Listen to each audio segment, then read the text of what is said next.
ओम शांति पाल भाई। ओम शांति ईश्वर भाई। पाल भाई, हम आज की मुरली रिवीजन कर रहे हैं हम्म। और आज बाबा ने खास संघ के ऊपर हम्म। और स्पिरिचुअलिटी के ऊपर मुरली चलाई। हम्म। तो इस संघ ऐसी चीज है पाल भाई, जब मैं शुरू शुरू में इस विद्यालय से जुड़ा था 1984 में, अच्छा। तो उस टाइम वहाँ गीता पाठशाला के बाहर दो बोर्ड लगे हुए थे। हम्म। एक तरफ लिखा था पर चिंतन पतन की जड़ है और स्वचिंतन उन्नति की सीढ़ी है, और दूसरी तरफ लिखा था कुसंग डूबे और संग तारे। ये दोनों चीजें मुझे अच्छी लगी थी। अच्छा। बच्चा था लेकिन अच्छी लगी थी। तो चीजों को लेकर आज तक भी मुझे उसका बेनिफिट मिल रहा है। आज तक भी मन आगे बढ़ते जा रहे हैं। तो ये ऐसी चीज है। तो बाबा परमात्मा जो स्पिरिचुअल फादर है हमारा, निराकार परमात्मा शिव, तो उसके संग में हम आते हैं। वो हमको आत्माभिमानी बनाने की शिक्षा देते हैं, देवता बनाते हैं, दैवी गुणों की शिक्षा देते हैं। बाकी जो मनुष्य है मायावी कुसंग में आ जाते हैं। माना जो विकारों के अधीन जो भी लोग रहते हैं, काम क्रोध लोभ मोह अहंकार, जिनमें विकार की प्रवेशता है, इनके संग में जो जाते हैं तो लोग कहीं ना कहीं उनको उल्टी सुल्टी इधर बातें बुला के उनकी बुद्धि खराब कर देते हैं। फिर क्या होते हो, उस संग में जाने से फिर वो संशय बुद्धि बन जाते हैं। तो बाबा ने वही आज बोला है कि माया का संग में जाके फिर वो संशय बुद्धि बन जाते हैं। तो बाबा स्पिरिचुअल जो बाप है, बाबा बोलता है अभी सब देह अभिमानी है, बॉडी कॉन्शियस लोग हैं, तो उनको स्पिरिचुअल नहीं कह सकते। एक परम पिता परमात्मा ही है जो हमको आत्माभिमानी बनाते हैं, पूर्ण निराकार ज्योति स्वरूप है, उसको स्पिरिचुअल फादर कहा सकते हैं हम लोग। तो हमको स्पिरिचुअल बनाता है, सत्युग के लायक बनाता है, प्योर बनाता है। तो ऐसे पिता हमारा है। तो इसलिए बाबा कहते हैं कि बाप जो सुनाते हैं उसे अच्छी तरह धारण करना है। आज खास बाबा ने ये मुरली में अंडरलाइन करा है, क्योंकि कमाई का समय है। तो इस टाइम उबासी भी नहीं लेनी है, क्योंकि कोई धंधा होता है वो जोर शोर से होता है और रात रात 1-1 बजे तक जागता है, इनकम होता है, तो लेकिन उबासी नहीं आती उसको। इसलिए भी हमारा कमाई का समय है, सत्युग के 21 जन्म की कमाई हम कर रहे हैं। तो बाप बोलता है ऐसे बाप का रिगार्ड भी रखना है, उसका राइट हैंड बनना है, और जैसे बहुतों का कल्याण भी करना है, नर से नारायण बनने का निरंतर फुरना होना चाहिए, लगन होनी चाहिए। तो इस सब बातें के ऊपर आज मुरली है पाल भाई। फिर भी आप डिटेल में थोड़ा मुरली आज बताएंगे। ओम शांति ईश्वर भाई। ओम शांति। आज 14 अक्टूबर 2024 की मुरली हम लोग रिवीजन कर रहे हैं। बिल्कुल। बाबा ने पहला ही सेंटेंस बोला है, मीठे बच्चे हियर नो इविल। जी बिल्कुल, मतलब बुरा मत सुनो। ना सुनो, ना देखो, ना करो, ना सोचो। हाँ, ब्राह्मणों को सब प्रकार से। गांधी जी के तो 3 बंदर थे, बुरा मत देखो, बुरा मत बोलो, बुरा मत सुनो जी। लेकिन बाबा ने नलिनी बच्ची का 5 बातें बनवाया। जी। बुरा मत देखो, बुरा मत बोलो, बुरा मत सुनो, बुरा मत सोचो और बुरा मत करो। 5 बातें हैं जी। बाबा ने कहा यार तुम सत्संग में बैठे हो, बिल्कुल सत का संग कर रहे हैं। सत एक परमात्मा है, उसके संग में हम अभी बैठे हैं जी। इसलिए तुम्हें मायावी संग में नहीं जाना है जी। मायावी संग माना मायावी कुसंग में नहीं जाना है जी। मायावी कुसंग मतलब जो व्यक्ति माया के वश है, अर्थात माया अर्थात 5 विकार जी, काम क्रोध लोभ मोह अहंकार के वशीभूत है, उसके संग में नहीं जाना है। बाबा बोलता है ज्ञानियों का संग कर सकते, ज्ञानी तो आत्माओं का। हाँ। जिनका ज्ञान योग की लगन है, अच्छे विचार माना अच्छी अच्छी बातें सुनाते, हाँ। संग कर सकते। जो सत्संगी व्यक्ति है, परमात्मा के संग में रहता है, उसका संग कर सकते हैं। बाकी मायावी संग में रहता है, उसका संग नहीं करना है। एक कहावत है पाल भाई, हम बचपन में सुनते थे, बोले बकरी होती ना, उसने हाथी का संग किया था, सुना? तो हाथी के साथ घूमती, फिर हाथी जब चाहे उसको उठा के ऊपर बिठाता, जो चाहे फल खाती रहती। तो उसके ऊपर कहावत थी, संग करना बड़े की बढ़ते बढ़ते बढ़ जाए, गज माथे सीढ़ी बैठी मन चाहे फल खाए। तो ऐसे कहावत है।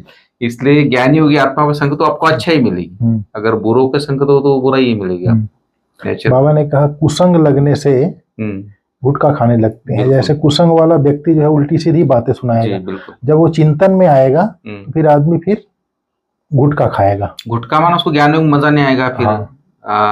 अंदर से दिल शिकस्त बाबा हो बोला ना, जाएगा, फिर उसको उबासी आएगा। उबासी आएगी। जब व्यर्थ संकल्प चलेगा तो उबासी आएगा। बिल्कुल। हाँ। मतलब मन से थका हुआ होगा, व्यर्थ जी। मन को थका देगा, थका देगा तो फिर वो उबासी खाएगा। बिल्कुल। उबासी का उदासी, आज बाबा ने कहा उबासी की निशानी है उदासी। जी। उबासी है उदासी की निशानी। जी। अगर उदास है व्यक्ति, उसके चेहरे में खुशी नजर उबासी आएगा उसको। जी। और बाबा ने कहा गंदर गुटके खाते रहने वालों को उबासी बहुत आती है, बाबा ने कहा। बिल्कुल। तो इस तरह से फिर बाबा ने आज बोला स्पिरिचुअल आजकल लिख देते हैं सब। बाबा ने कहा स्पिरिचुअल किसी को कह नहीं सकते हैं, किसी भी मनुष्य को। क्यों? क्योंकि सब देह अभिमानी है। देह अभिमान वाले स्पिरिचुअल कैसे कहला सकते हैं? स्पिरिचुअल फादर तो एक है, निराकार बाप है जी, जो तुम्हें भी देही अभिमानी बनने की शिक्षा देते हैं। बिल्कुल। सुप्रीम का टाइटल भी एक बाप को ही दे सकते हैं, बाप के सिवाय सुप्रीम कोई कहला नहीं सकता। जी। फिर आज बाबा ने बाप टीचर सदगुरु के ऊपर बोला है। बाप टीचर सदगुरु एक शिव बाबा है। बाबा का जन्म जन्मांतर कभी ऐसा कोई मिला होगा जिसको तुम बाप टीचर सदगुरु समझो? ऐसा कोई नहीं मिला। लौकिक में बाप और टीचर होता है, बाप टीचर सदगुरु नहीं होता। बाबा ने कहा बेहद का बाप, बेहद का टीचर, बेहद का सदगुरु, ऐसा कभी कोई मिला क्या? सिवाय इस पुरुषोत्तम संगम युग के कभी मिल न सके। इसमें कोई को संशय हो तो हाथ उठाओ, बाबा बोलता है। यहाँ सब निश्चय बुद्धि होकर बैठे हैं, बाबा ने कहा जी। फिर बाबा ने कहा बेहद का बाप बेहद की शिक्षा देते हैं। फिर आधा कल्प कोई शिक्षा तुमको पढ़ने की दरकार नहीं रहती, एक बार शिक्षा मिलती है जो फिर 21 जन्मों के लिए फलीभूत होता है, अर्थात उसका फल मिलता है। बाबा ने कहा सतयुग में दुख होता नहीं, कर्म भोग होता नहीं, बाप कर्मों की गति बैठ समझाते हैं। वह गीता सुनाने वाले क्या ऐसा सुनाएंगे? बाबा बोलता है। बाप कहते हैं मैं तुम बच्चों को राजयोग सिखाता हूँ, उसमें लिख दिया है श्री कृष्ण भगवान आज, परंतु वह है दैवी गुणों वाला मनुष्य। शिव बाबा का तो कोई नाम धरते नहीं, उनका दूसरा कोई नाम नहीं है, बाबा ने कहा। फिर बाबा ने कहा बाप तो निराकार फादर है, तुम आत्माएं है, स्पिरिचुअल बच्चे स्पिरिचुअल फादर आकर तुमको पढ़ाते हैं, यह समझ और कोई में हो ना सके। बाबा ने कहा बाबा ने कहा पहले जब देवी देवताओं का राज्य था तो सत्यता 100% थी, अभी देवी देवताओं का राज्य नहीं है, कलयुग है तो झूठ ही झूठ है। बाबा ने कहा यह है बेहद की नॉलेज। तुम जानते हो यह मनुष्य सृष्टि रूपी झाड़ है जिसका बीज रूप शिव बाबा कहते हैं मैं हूँ। उनमें झाड़ की सारी नॉलेज है, मनुष्यों की यह नॉलेज नहीं है। मैं चैतन्य बीज रूप हूँ, शिव बाबा कहता है। मुझे कहते हैं ज्ञान का सागर, ज्ञान से सेकंड में गति सदगति होती है। मैं हूँ सबका बाप, मुझे पहचानने से तुम बच्चों को वर्षा मिल जाता है। यह बेहद का बाप बैठ समझाते हैं, उनको ही पतित पावन कहा जाता है। श्री कृष्ण को तुमयो माता व पिता, यह पतित पावन कहेंगे क्या? बोलता है बाबा। यह बेहद का बाप बैठ समझाते हैं, उनको ही पतित पावन कहा जाता है। श्री कृष्ण को पतित पावन नहीं कहेंगे। श्री कृष्ण का मर्तबा और शिव बाबा के मर्तबा में रात दिन का अंदर है। अब बाप कहते हैं तुम पहचानने से सेकंड में जीवन मुक्ति पा सकते हो। बाप कहते हैं मीठे बच्चे रूह ही पड़ती है, सब अच्छे और बुरे संस्कार रूह में रहते हैं। जैसे जैसे कर्म करते हैं उस अनुसार शरीर मिलता है। कोई दुख भोगते हैं, काने बहरे होते हैं, कहेंगे पास्ट में ऐसा कर्म किया होगा तब जिसका फल मिला है। आत्मा अपने कर्मों के अनुसार ही रोगी शरीर आदि मिलता है, बाबा बोलता है जी। बाबा ने कहा अभी तुम बच्चे जानते हो हमको पढ़ाने वाला है God father, God teacher, God preceptor अर्थात गुरु है, उसको कहते हैं गॉड परमात्मा, उसको मिलाकर परमात्मा कहते हैं, सुप्रीम सोल। ब्रह्मा को तो सुप्रीम कहेंगे नहीं। सुप्रीम अर्थात ऊंचे ते ऊंचा, पवित्र ते पवित्र। अभी तुम बच्चे बगीचे के फूल बनते हो और फिर फूल से कांटे बने, अब फिर कांटे से फूल बनते हो, तुम ही पूज्य फिर पुजारी बने। फिर बाबा ने कहा भगवान एक ही रथ देते हैं जिसको भाग्यशाली रथ कहा जाता है, जिसमें बाप की प्रवेशता होती है पद्मा पदम भाग्यशाली बनाने। ब्रह्मा बाबा बिल्कुल नजदीक का दाना है, ब्रह्मा से विष्णु बनते हैं। शिव बाबा इनको भी बनाते हैं, तुमको भी इन द्वारा विश्व का मालिक बनाते हैं जी। विष्णु की पूरी स्थापन होती है, इसको कहा जाता है राजयोग, राजाई स्थापन करने के लिए। अभी यहाँ सुन तो सब रहे हैं परंतु बाबा जानते हैं बहुतों के कान से बह जाता है। कोई धारण कर और सुना सकते हैं, उनको कहा जाता है महारथी। सुनकर फिर धारण करते हैं, औरों को भी रुचि से समझाते हैं। महारथी समझाने वाला होगा तो झट समझेंगे, घोड़े सवार से कम, प्यादे से और भी कम। बाबा ने ये बात कही। फिर बाबा ने कहा आप बच्चों को मास्टर सदगुरु कहा जाता है, तो अब बाबा का राइट हैंड बनना चाहिए ना, जो बहुतों का कल्याण कर सके। बाबा ने कहा और सभी धंधे में नुकसान है, सिर्फ सिवाय नरफे नारायण बनने के धंधे के। बिल्कुल। और सभी धंधे में नुकसान है सिवाय नरफे नारायण बनने के धंधे में। सभी की कमाई खत्म हो जाती है, नरफे नारायण बनने का धंधा बाप सिखलाते हैं, तो फिर कौन सी पढ़ाई पढ़नी चाहिए? नरफे नारायण बनने की पढ़ाई भी पढ़ी।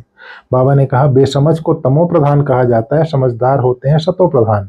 चक्र फिरता रहता है, इसमें कुछ भी बाप से पूछने का नहीं रहता। बाप का फर्ज है रचता और रचना की नॉलेज देना। बाबा ने कहा यह भी तुम बोर्ड पर लिख सकते हो, एवर हेल्दी एवर वेल्दी 21 जन्म के लिए बनना है तो आकर समझो। बाबा ने कहा बाप जो सुनाते हैं उसको अच्छी तरह धारण करना है, दूसरों को रुचि से सुनाना है। एक कान से सुन दूसरे से निकालना नहीं है। कमाई के समय कभी उदासी नहीं खाना है। बाबा का राइट हैंड बन बहुतों का कल्याण करना है, नरफे नारायण बनने और बनाने का धंधा करना है। बिल्कुल। फिर बाबा ने कहा किसी के व्यर्थ समाचार को सुनकर इंटरेस्ट बढ़ाने के बजाय फुल स्टॉप लगाने वाले परमत से मुक्त भाव। कई बच्चे चलते चलते फ्री मत के साथ आत्माओं की परमत मिक्स कर देते हैं। जब कोई ब्राह्मण संसार का समाचार सुनाता है तो उसे बहुत इंटरेस्ट से सुनते हैं। कुछ कर नहीं सकते और सुन लेते हैं। कुछ कर नहीं सकते हैं लेकिन सुन लेते हैं, तो वह समाचार बुद्धि में चला जाता है। बराबर। फिर टाइम वेस्ट होता है। इसलिए बाप की आज्ञा है सुनते हुए भी नहीं सुनो। बुद्धि में गया माना स्टोर हो गया वो, फिर वो कभी न कभी निकलेगा। इसलिए बाप कहते हैं सुनते हुए भी नहीं सुनो। अगर कोई सुना भी दे तो आप फुल स्टॉप लगाओ। सुना रहा है तो उसको ब्रेक कर दो, भाई ये मेरे काम की चीज नहीं है, नहीं सुनाओ। जिस व्यक्ति का सुना उसके प्रति दृष्टि व संकल्प में भी घृणा भाव नहीं हो, तब कहेंगे परमत से मुक्त। यहाँ पर परमत को बाबा ने क्लियर किया। इसी ने सुनाया, आपने बुद्धि में डाला और उस सामने वाला व्यक्ति के प्रति मन में घृणा भाव या घृणा का संकल्प आया, तो समझिए परमत का आपको प्रभाव पड़ गया। तो परमत अगर किसी व्यक्ति ने किसी व्यक्ति के प्रति सुनाया और सुन करके भी उस व्यक्ति की दृष्टि में और संकल्प में घृणा भाव ना आए, तब कहेंगे परमत से मुक्त। आज बाबा ने स्लोगन में बोला है जिनकी दिल विशाल है उनके स्वप्न में भी हद के संस्कार इमर्ज नहीं हो सकते। बिल्कुल। जिनकी दिल विशाल है, विशाल माने बेहद, दादी प्रकाश मणि जैसा, ब्रह्मा बाबा जैसा, उनके स्वप्न में भी हद के संस्कार इमर्ज नहीं हो सकते। जैसे कल रतन टाटा उद्योगपति ने शरीर छोड़ा, तो हर भारतवासी को ऐसा लगा जैसा मेरा कोई चला गया। तो उसका दिल विशाल था, भारत के सबके गरीबों की सेवा करता था, हर एक के प्रति उसका अपनापन था, वो वाइब्रेशन सबके तक पहुंचता था। इसलिए हर किसी को लगा कि जैसे मेरा कोई चला गया। तो विशाल बुद्धि था। जैसे बाबा ने आज स्लोगन में बोला ना, जिनकी दिल विशाल है उनके स्वप्न में भी हद के संस्कार इमर्ज नहीं हो सकते। मतलब वो बेहद का संस्कार वाला व्यक्ति था। वो भी भले ज्ञान के संपर्क में थोड़ा सा था, अपनी फैक्ट्री में बहनों को बुला करके गुणों के ऊपर समझाता था, कोर्सेस चलते थे, लेकिन बहुत विशाल हृदय व्यक्ति था वो भी।